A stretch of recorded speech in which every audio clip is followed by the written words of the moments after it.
vamos lá, vamos tomar um cafezinho aqui especial, vamos tomar um cafezinho, mas nós vamos conversar com um convidado para lá de especial, uma convidada muito bacana, e eu quero só lembrar você que Minas Gerais tem cerca de 166 mil casos prováveis de dengue e o governo já decretou emergência. Então é mais sobre esses números e sobre essa doença que nós temos que evitar e saber como lidar com esses casos, é que nós vamos conversar agora com a médica imunologista, a doutora Paula Távora.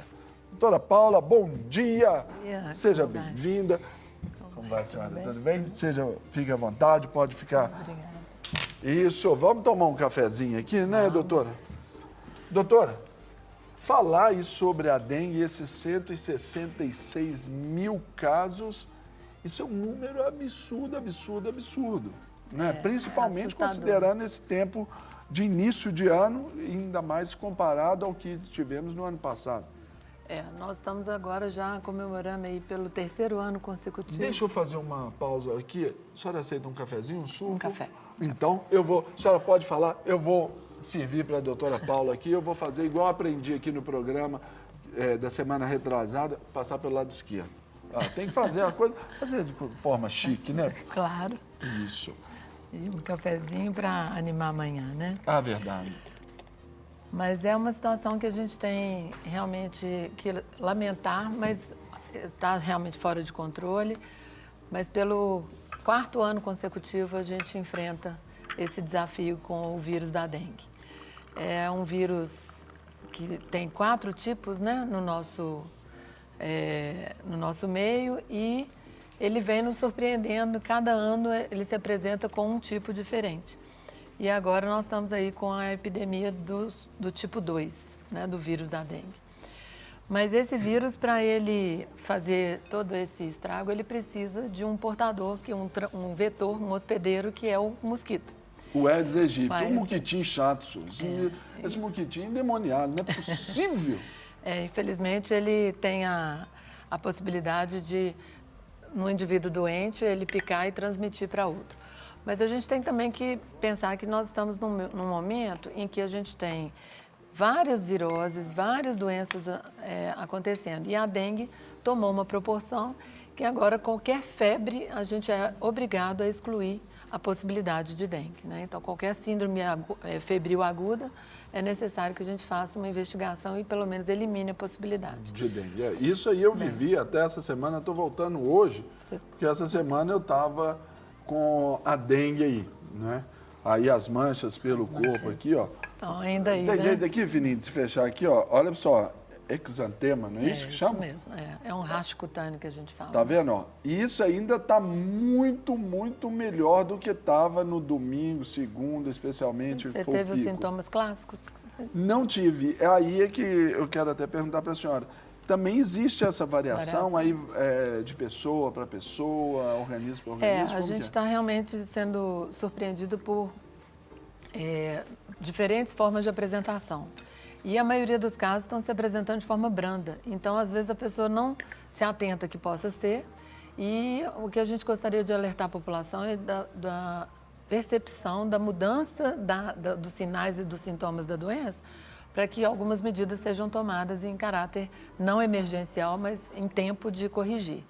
Então, o que a gente quer dizer com isso? Aquela febrezinha, aquela dorzinha, aquela indisposição, se houver uma mudança rápida dos seus sintomas, se você ficar muito desanimado, a febre subir muito e você estiver com uma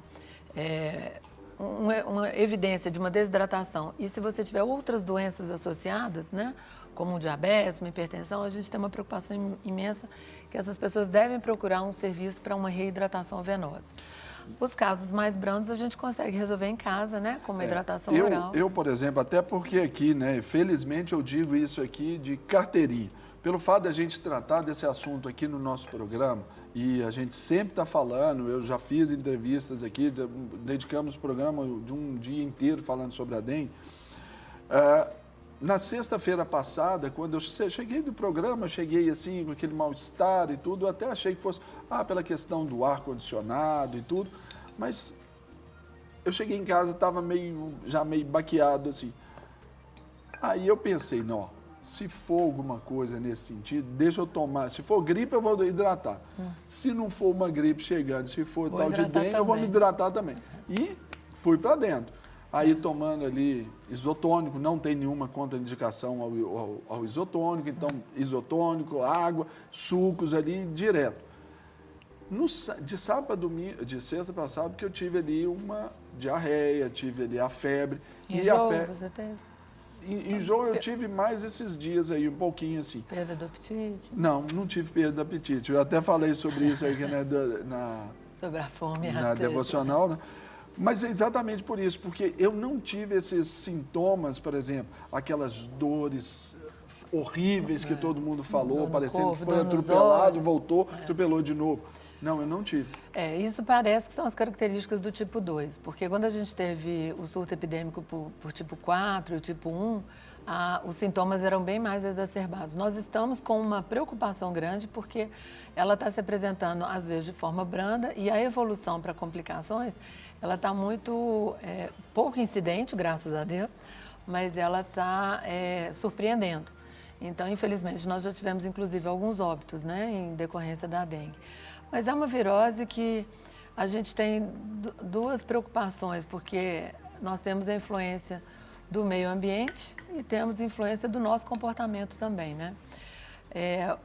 Nós temos que nos cuidar melhor com as condições higiênico-sanitárias, essa quebra do ecossistema aí, onde é que a gente deixa o mosquito em maior ocorrência, a multiplicação dos insetos, a gente não tem nenhum controle sobre isso, né? Então, essa existência, a disponibilidade do vírus, a gente entende que ela pode ocorrer até de forma cíclica, né? A cada ano, ou a cada 3 anos, 6 meses ou 5 anos, tem várias teorias aí de como que ele vai se reapresentar. Nós estamos aí completando já o 3º tipo, então ainda a rigor faltaria aí o tipo 3, né? Para nos preocupar. Mais um, né?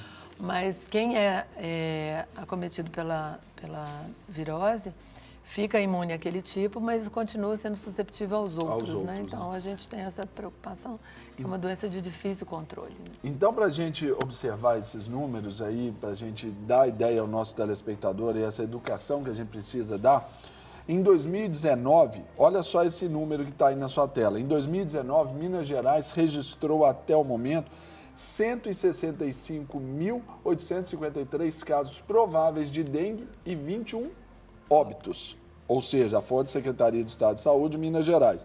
Pode pôr a outra tela também, por gentileza, produção?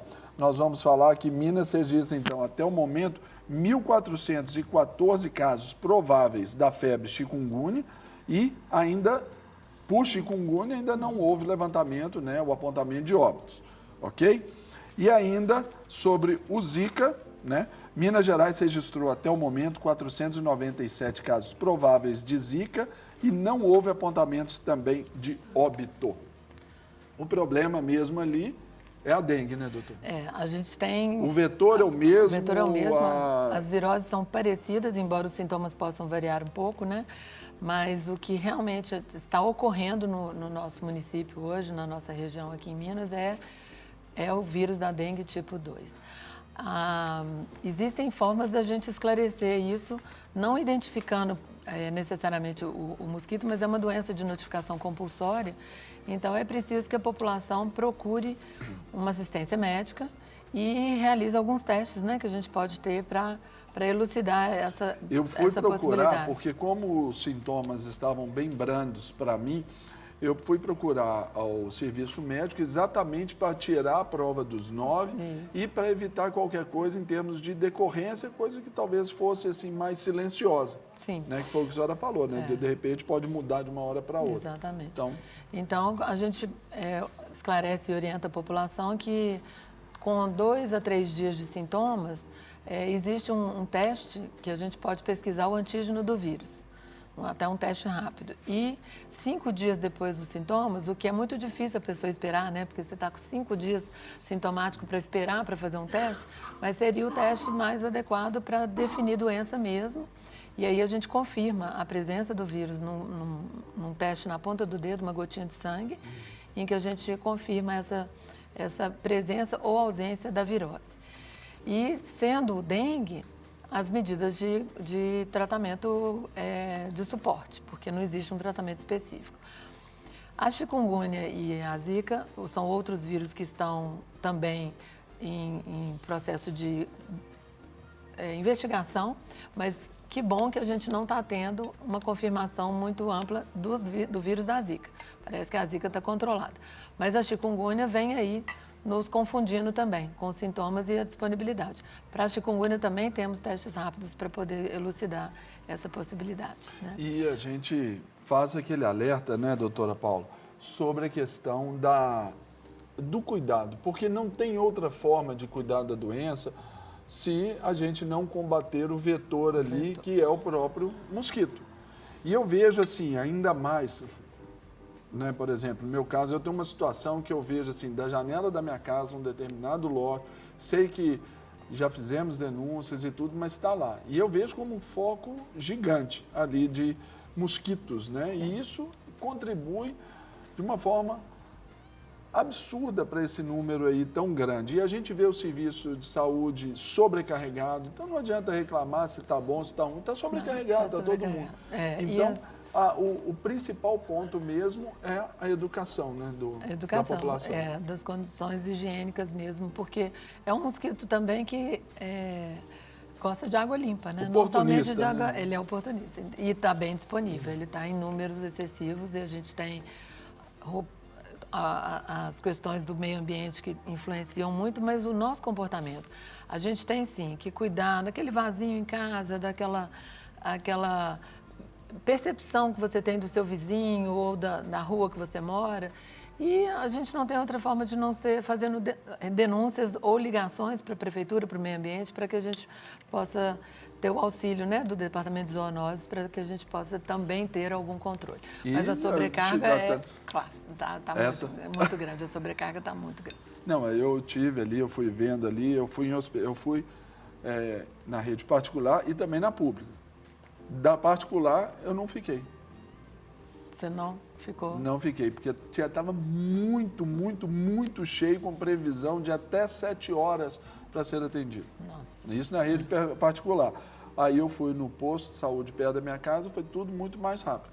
Que bom. É tão interessante, né? A gente tem um serviço, as unidades básicas de saúde estão bem preparadas e embora esse ano a gente está tendo um problema maior, porque a gente está em plena campanha de vacinação de gripe, então as unidades estão repletas de pessoas saudáveis e adoentadas, mas é o momento e nós temos que torcer para que esse surto epidêmico seja passageiro, né? Que a gente consiga ver números descendentes agora, mas estamos no meio do fogo cruzado, no meio da batalha. Da picada cruzada.